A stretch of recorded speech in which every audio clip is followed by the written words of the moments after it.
About this time last year, I stood at the base of a mountain, quite similar to these ones behind me. It had already started snowing, which is something that kind of happens out here. It can snow for a day and then it'll be gone. I was fueling up my SUV. The cold air was running through my hair, blowing it back on the breeze. The snow was falling on my face. And I was thinking about the adventure that lay ahead of me. And I was thinking about my dream. I was in my dream. Suddenly. Let me tell you something about driving to the mountains. Being from Alberta, Canada, that's something that I've done a lot in my life.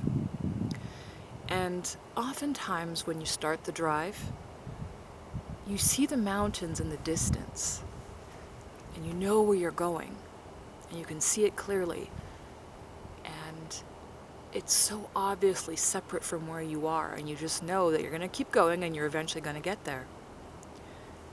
But a weird thing happens. Once you actually are in the mountains, unless you have a real vantage point, kind of like the one that I've got behind me that I'll also be showing you a bit more later on, it just looks like trees. And the bright shining goal that you had in the future, that you had down the road, is not there anymore. And if you don't know how to stop and just take a moment to recognize and realize where you are and how far you've actually come, that moment can pass you by. I know for me, my dream was always to live in the mountains and to create things that inspired and helped people and have that be my living. And I would often find that along my journey I would find one way of doing that. So I'd find one way of helping people, but I couldn't survive off of it. Or I'd find a way of living in the mountains. I was a forest ranger out here. This specific area, I'll take you back to the base I used to live at the end of this video. So I did find a way to live in the mountains, but I was on a schedule. Granted, it was a pretty lax schedule, and being a forest ranger out here, it was a great gig. Ultimately, it wasn't for me. I need a lot more freedom in my life. So starting an online business that was fueled by my YouTube channel was what allowed me to do that. I lived in the mountains from the fall of 2015 to the winter of 2016. And despite the fact that I was going through some very, very serious issues, which I haven't gotten into on my channel yet. I had a video I uploaded at one point that I actually deleted. I know some of you have seen it and you know what I'm talking about, but that'll be coming up in another video in the future when I feel truly ready to talk about that. It was heaven on earth for me, and that's a dream I've been helping other people to achieve as well through my videos and through my ebook and through my online coaching. The thing about finally climbing that mountain in the distance and getting to the top of exactly where you want it to be, there's nowhere to go from there but back down again and up a different mountain. I moved to the city of Calgary shortly after an epic road trip that I took across Western Canada that I'm currently writing a book about. I get chills just thinking and talking about it. It was one of the most profound, exciting, romantic, adventurous periods of my life. And there's been so many times in my life that I would describe with those exact words, but that was definitely one of them. And after, I decided to ultimately settle in the city of Calgary. And I've been there for the past about 9 months now. And you know what's funny is it's rather easy to be at peace with the world, love yourself, have nothing but good wishes towards humanity and mankind when you live in the beauty of nature and you don't watch the news and you don't look at what's on TV and you aren't in traffic every day and you have peace and quiet, serenity, seclusion. But living in the city has really kind of just, opened my eyes a bit and kicked me back into the real world in a certain sense. And it's definitely been a challenge for me. While I've been meeting and reconnecting with so many new friends and interesting people, it's been great having access to a gym and a swimming pool on the regular. It's been great having restaurants and being able to go grocery shopping without having to drive for half an hour and not have to listen to country music while you're in there. All those things have been great. But I've been really kind of dialing back into the human experience. And I feel like as someone who has had my time in nature and who has come back to civilization, I'm noticing it in a different way than I did before. I'm also rather connected more to the consciousness of humanity in general. When I get away from people and I'm on my own for a good while, I start turning pretty wild. And, it takes me away from that. And I think that's a great experience I hope everyone can have. But in order to be in the world of man, as a sensitive person, I've been highly sensitive my entire life. I even remember as a kid, I was so sensitive. I noticed everything. I felt everything. I have an interview that my mom did with me when I was 3 years old. It'll be in a video coming up soon. And she was laughing because she was asking, "So Adele, do you like TV?" And I'm like, "No." I was like a really serious, quiet kid. And things like TV or the kind of toys they make for kids that are high-pitched and squeaky and all these like silly little things that kind of draw your attention away from your experience and your thoughts and whatever book you're reading at the moment. And I hated stuff like that as a kid, and I hated the sound of TV, and I still do. So I'm noticing that there is a lot of despair and hopelessness to a certain degree. It feels like people are kind of looking around at the world, especially through glasses that are tinted by what they're seeing on the mainstream media, and just also by their experiences with finances, with dating, with debt. I'm noticing there's a lot of people who are struggling in their relationships, or they're struggling to find people to have relationships with and feeling like it's hopeless. Or they're working at jobs that, they're thinking, what am I going to be doing 5-10 years down the line?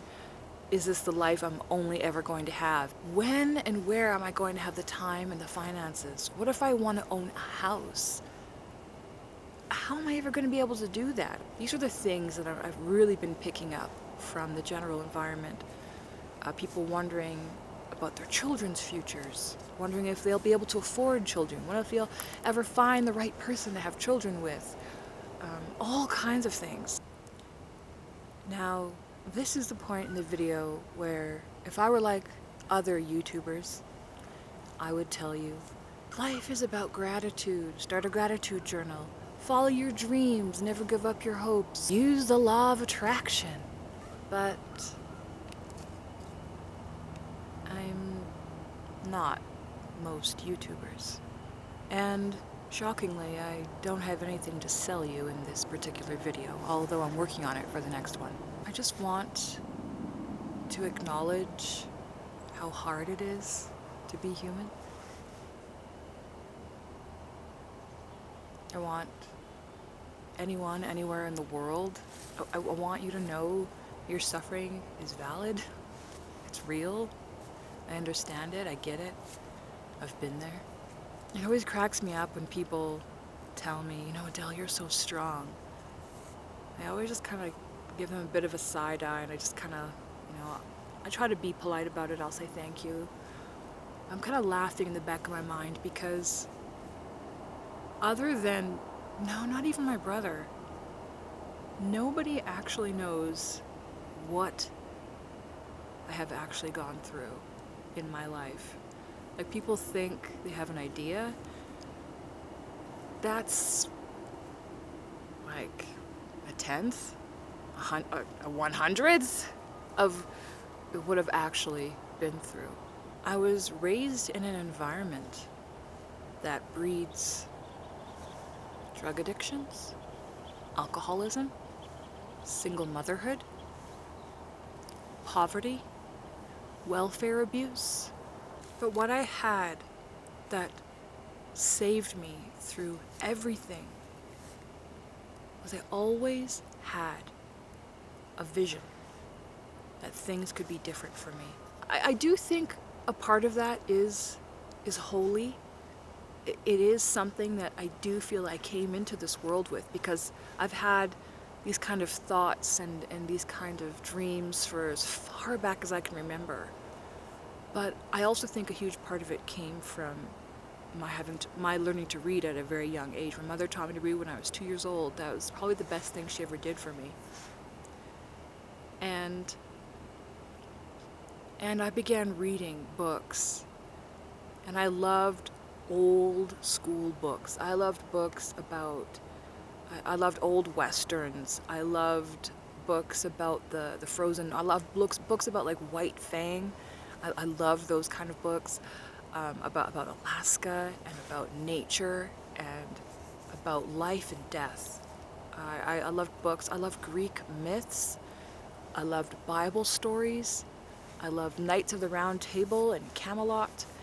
And I began developing just this real sense of majesty in the person I could be and the life I could live.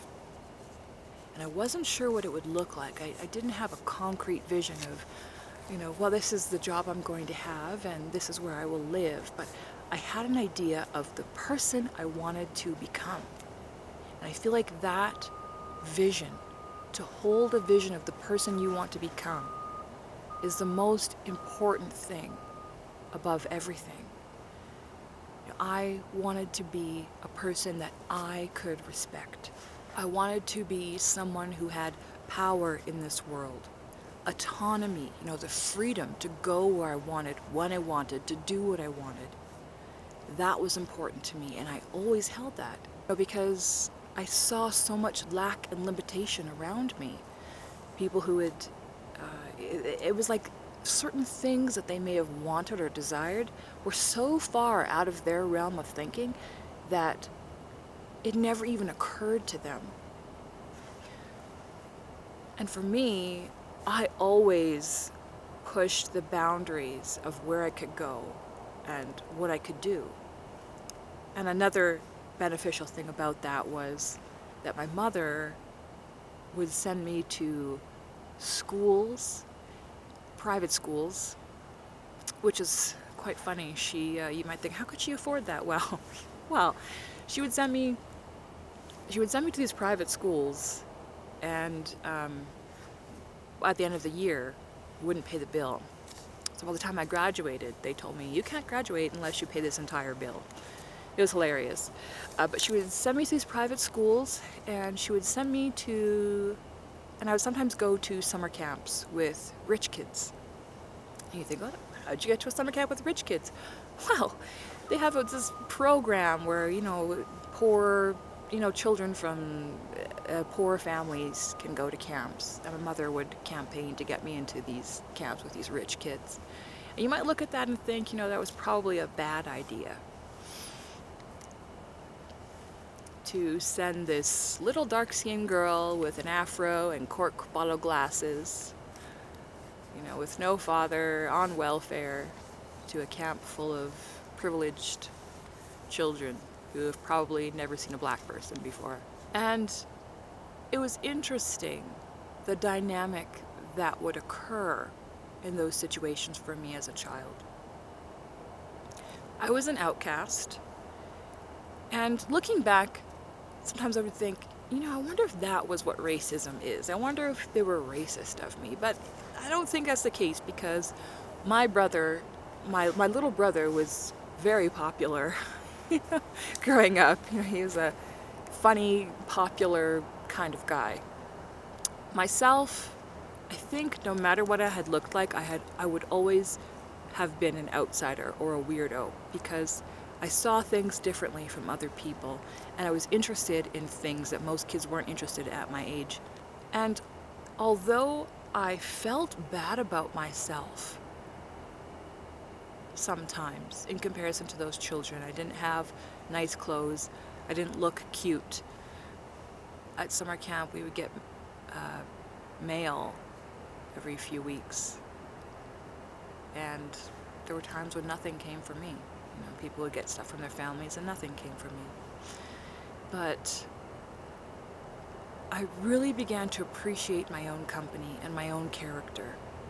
What we see in the world is a reflection of what is going on in here, in your mind, in your heart, in your nervous system.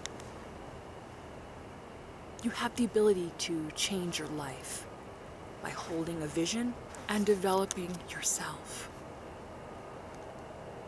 So I just want you to know that no matter what circumstances are going on in your life, no matter where you are, you always have the option to change things. I promise you that you always will.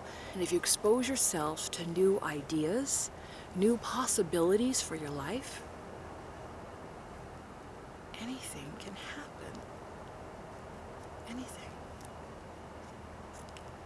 I know for me, I'm at a point in my journey where I think I'm done with living in the city. But I haven't decided what I want to do instead of that. I haven't quite decided. There's one part of me that wants to retreat, and I think, well, maybe I should look into buying land. You could do homesteading here in Alberta. I thought maybe I'll do homesteading. And I thought, well, maybe I should get into real estate.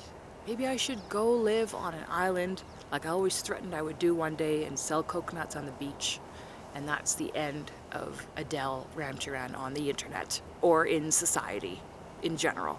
But just that vision of myself is what keeps me going. And I don't let anything from the outside world influence that vision of myself and that potential for my future.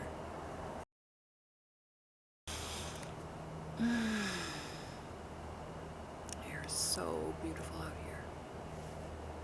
The sun's coming up over the valley. Let's go take a look, and then I'll take you down to the forestry base. Maybe we can even look around at Bragg Creek for a little bit. How about we do that?